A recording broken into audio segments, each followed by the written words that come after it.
Soy Coco Fernández, soy constructor de máquinas y tatuador.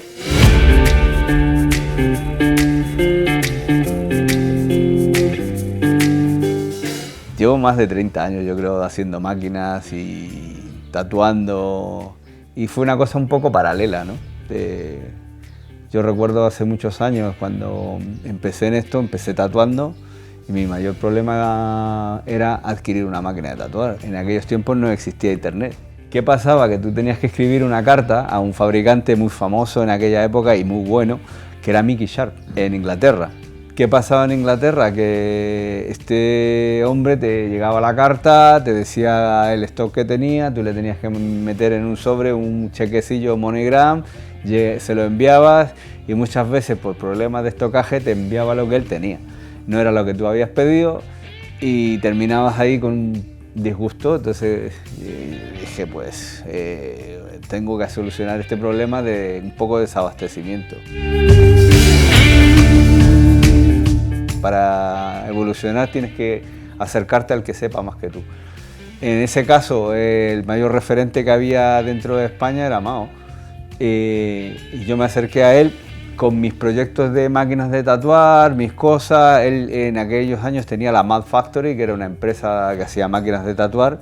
Él era de la vieja escuela y yo era el que venía llegando. Al final me estabilicé y me quedé con las ideas de la vieja escuela, porque más bien me crié en el mundo del tatuaje con gente que era de la vieja escuela. Juan Puente, Dan Drinberger, Setzi Ferry, aquella gente que todo el mundo conoce como grandes fabricantes. En aquella época lo único que podías hacer era acercarte donde estaban ellos. Entre los viajes que hice a California, a Estados Unidos en general, me procuré siempre conocerlos. Juan Puente me ayudó mucho comprándome flejes, diciéndome qué tipo de flejes tenía que usar. Drinberger me abrió las puertas de su taller y era un tío muy ecléctico, muy caótico y te decía esto, lo otro, claro, y tú te tenías que ir quedando con las ideas, ¿no? Pero él me enseñó una cosa muy interesante que era hacértelo tú, ¿sabes? No pedir nada. Él hacía, y todavía sigue haciendo, él hace la máquina de pe a pa. Y eso es lo que hacemos yo en mi pequeño taller. Yo hago todo, ¿sabes? Intento no subdelegar nada. Cuando alguna vez me ha desbordado algo, voy donde un amigo que me eche una mano, que es un tornero, pero en realidad yo creo que el tiempo que inviertes en la fabricación de una máquina te deja paso a hacer muchas cosas más. Para hacerte fabricante de máquinas tienes que ser tatuador. Es muy importante porque es una herramienta que necesitas entenderla.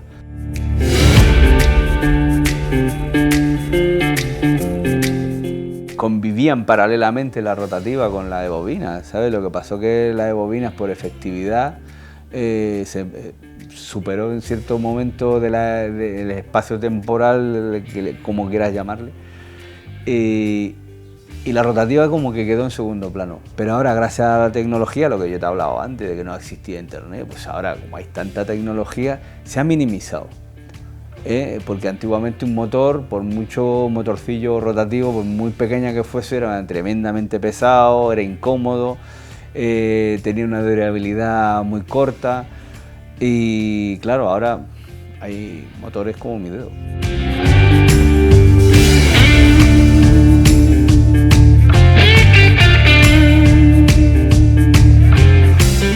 Entonces, esas cosas no habían en aquella época, ahora las hay y ahora ha pasado el efecto contrario, ¿sabes? La rotativa está a años luz de lo que es la otra por tecnología, que si tiene batería, que si no sé qué, pero eso son cosas que cada uno las va a aceptar como quiera. No puedes luchar contra nada de la tecnología, cada uno tiene que utilizar lo que le parece cómodo. ¿Que haya tendencia a desaparecer cosas? Yo creo que no. Porque yo tengo ahora mismo una cantidad de clientes muy jóvenes, que estoy hablando de una edad entre los 20 y 30 años y algunos que está empezando, que opta por la máquina de bobinas.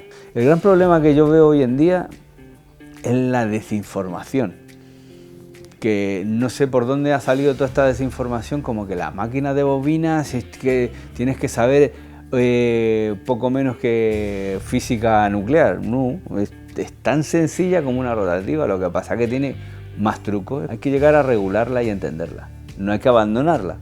Es verdad, es como todo en el mundo del tatuaje, pasaba lo mismo. Cuando empezamos a tatuar, pues no había nada de información. Y claro, te hacía cada movida, llegabas a tu casa a tirarte de los pelos y decir, pero vamos a ver, ¿cómo hice esto? ¿Cómo hice lo otro? Como no había un punto de comparación como lo hay ahora, pues era difícil, ¿sabes? Tenías a grandes personajes del mundo del tatuaje como referencias que salían una vez al mes en una revista y mirabas las fotos y no había zoom, no había nada, tenías que mirar la foto como la habían hecho y no tenías una perspectiva. La comparativa de la fabricación de máquinas y el tatuaje van muy de la mano.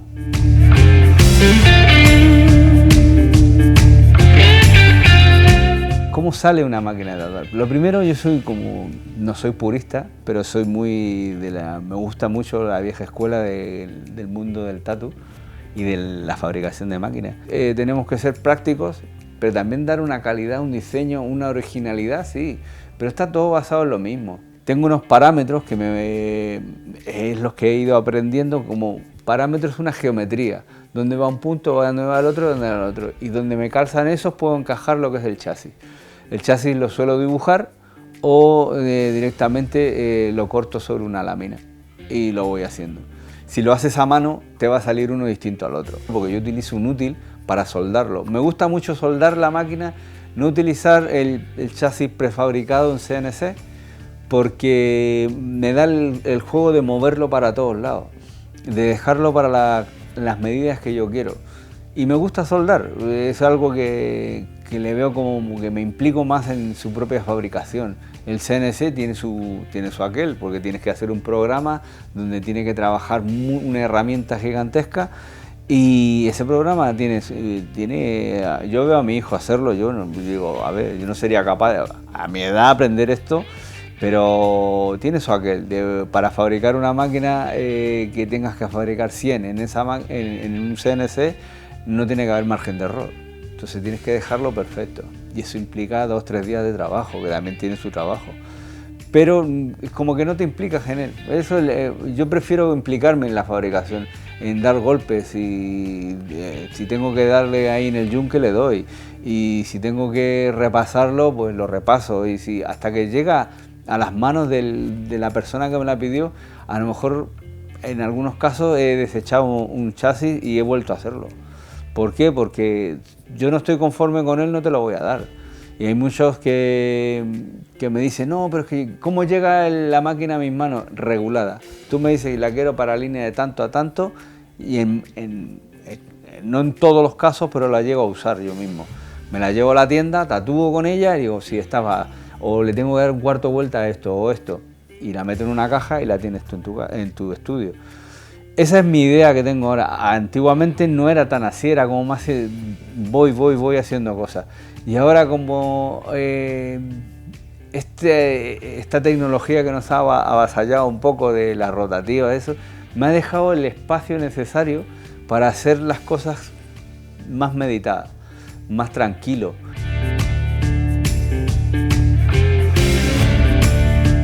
¿De dónde salen las ideas? De hablar con todo el mundo, ¿sabes? Cada persona me va dando una idea. De navegar por ahí por internet también, pero suele pasar que es más fácil plasmar la idea que te da directamente el que te ha pedido una máquina. Porque, a ver, ¿qué haces tú? ¿Qué tipo de trabajo haces? ¿Tradicional, fine line, lettering? Entonces yo te dejo la máquina para eso, porque ya tengo esa información. No es como que me dices que llamarme por teléfono, no, es que yo hago esto, sí, pero ¿cómo lo haces? Entonces ya las redes sociales te permiten indagar un poco en lo que necesita el que te está pidiendo una máquina. A mí me parece una maravilla. Y muchas veces llegas a que la gente, como te pide 1, 2, 3 máquinas, al cabo del año, pues ya sabes, fulanito me pidió, pues le gusta usar la máquina de sacar más la aguja o meterla, no sé. Ese tipo de cosas que me parece mucho más enriquecedor para mí.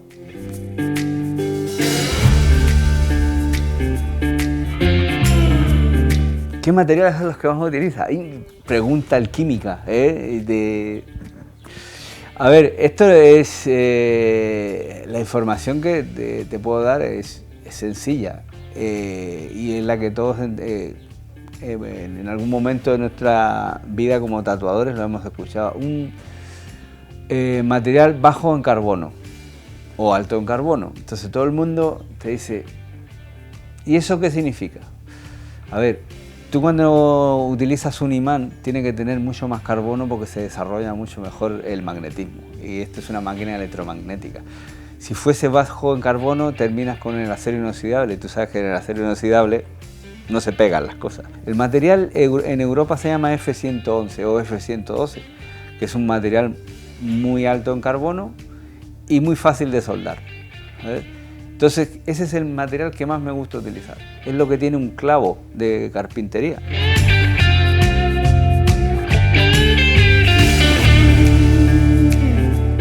Los modelos más demandados, pues yo te diría que los modelos pequeños, que son de una bobina más corta, de 25 milímetros, muy compactos, veloces y con fuerza.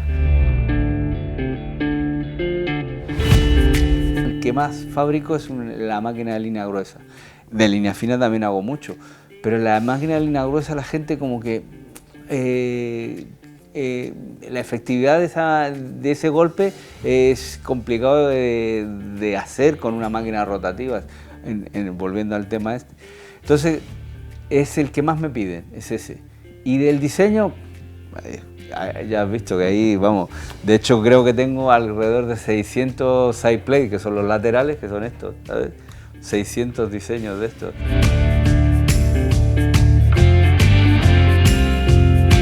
Yo tengo una anécdota con Mao en el año 2000 y algo, no me acuerdo, no te sabría decir. Fuimos a una convención de Milán y llevábamos 120 máquinas.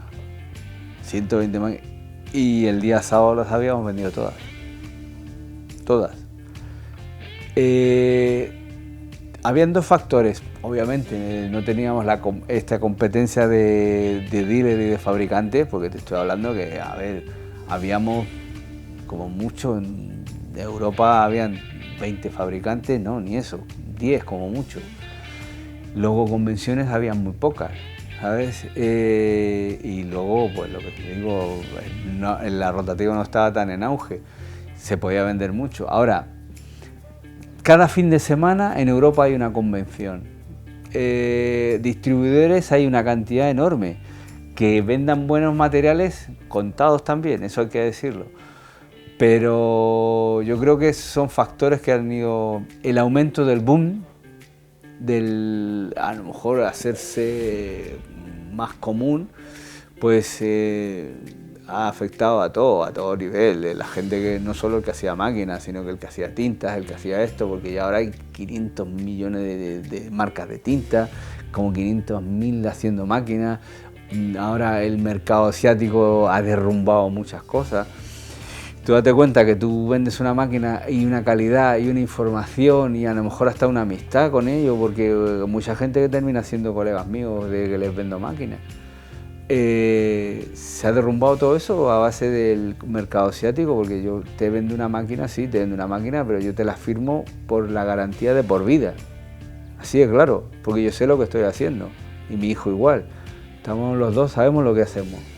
Y si yo te lo garantizo de por vida es porque yo he metido los mejores materiales que me he encontrado. Y el asiático no. Date cuenta que yo estoy vendiendo una máquina por X dinero y el asiático te lo vende por el 1%. Entonces todo eso ha afectado. ¿Que terminará en el underground? No creo. Es muy difícil. Hay convenciones a las que vas y casi todo el mundo usa bobina. Y luego hay convenciones a las que vas y casi todo el mundo usa rotativas o baterías o esto, lo otro. Es que depende no de las modas, sino que de los estilos. Es muy complicado ver a gente que haga un tipo de estilo tradicional puro, utilizando una rotativa. A lo mejor una rotativa excéntrica de aquellas que son muy brutas y eso, pues sí. Pero yo no me atrevería a decirte un espacio temporal de tiempo. años que pueda durar o no. De hecho, una cosa muy curiosa que siempre me ha llamado muchísimo la atención, cuando ves un cartel de convención de tatuajes y te ponen una máquina de tatuar, no te ponen una rotativa, te ponen una de bobina. Porque es lo que la gente entiende por ello. A lo mejor dentro de 20 años la gente no va a entender lo que es una máquina, como una vez me dijo uno, una máquina primitiva, ¿sabes? Ha variado muy poco desde que Samuel O'Reilly la modificó, ¿sabes? Entonces, yo creo que no me atrevería a decirte que va a desaparecer. Oye, si desaparece, oye, yo siempre quedaré haciendo cosas, ¿sabes? Aunque sea para un museo. Pero no creo. Es muy difícil que algo que lleve tantísimos años y que es tan maravilloso para mí, personalmente, de fabricar, desaparezca de la noche a la mañana. ¿Que cuesta más vender una máquina? Sí, cuesta. Que eso, pero es lo que te decía antes, te da el privilegio de trabajar de una forma más concentrada sobre un... O sea, no es que lo que hiciese hace 20 años fuera peor, no.